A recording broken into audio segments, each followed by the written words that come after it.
Vote কেন্দ্রে গিয়ে দেখলেন আপনার ভোট অন্য কেউ দিয়ে দিয়েছে, মন খারাপ করে ফিরে গেলেন বাড়িতে। গত ১.৫ দশকের জাতীয় বা স্থানীয় প্রায় সব নির্বাচনেই ঘটেছে এমন ঘটনা। তবে এবার আর মন খারাপ করে ফিরে যাওয়া নয়, টেন্ডার্ড ভোটের মাধ্যমে আপনার ভোটাধিকার প্রয়োগ করতে পারবেন আপনি। বাংলাদেশের নির্বাচনী আইন গণপ্রতিনিধিত্ব আদেশ বা আরপিওতে এবার যুক্ত হয়েছে টেন্ডার্ড ভোটের বিধান। আরপিওর ৩২-এর ১ অনুচ্ছেদে বলা হয়েছে, যদি কোনো ব্যক্তি ব্যালট পেপারের জন্য আবেদন করে জানতে পারেন যে অন্য কোনো ব্যক্তি আগেই তার নামে ভোট দিয়ে চলে গেছে, তাহলে তিনি এই অনুচ্ছেদের বিধান সাপেক্ষে একটি টেন্ডার্ড ব্যালট পেপার পাওয়ার অধিকারী হবেন।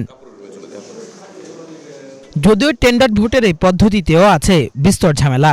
এতে ভোটারদের ভোটাধিকার প্রয়োগের ক্ষমতা দেওয়া হলেও এই ভোট পড়বে না ব্যালট বক্সে, যার কারণে টেন্ডার্ড ভোটকে অনেকে সান্ত্বনা ভোট বা প্রচারণামূলক ভোটও বলছেন। সাধারণত ভোট কেন্দ্রে বিশৃঙ্খলা ঠেকাতে এই ভোট নেওয়া হয়ে থাকে। তবে আপাত দৃষ্টিতে টেন্ডার্ড ভোট কাজে না লাগলেও একেবারে বিপদের মুহূর্তে ফলাফলের মোড় ঘুরিয়ে দিতে পারে এই ভোট। আরপিও অনুযায়ী টেন্ডার্ড ব্যালট পেপারে ভোট দিতে পারলেও ভোটার ওই ব্যালট পেপারটি নির্দিষ্ট ব্যালট বক্সে না ফেলে প্রিজাইডিং অফিসারের কাছে জমা দেবেন। প্রিজাইডিং অফিসার ভোটারের নাম ও ভোটার নম্বর লিপিবদ্ধ করে ব্যালটটিকে আলাদা একটি খামে সংরক্ষণ করবেন।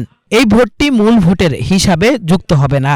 তবে দুই প্রার্থীর প্রাপ্ত ভোট সমান হয়ে গেলে গুরুত্বপূর্ণ হয়ে উঠবে এই টেন্ডার্ড ভোটটি। শুধুমাত্র আদালতের অনুমোদন ক্রমে সেই ভোট যুক্ত হতে পারে প্রার্থীদের হিসাবে, যা হয়ে উঠতে পারে ভোটের ফলাফল নির্ধারণের বড় game changer. Kifayet Shakil, Bangla vision, Dhaka.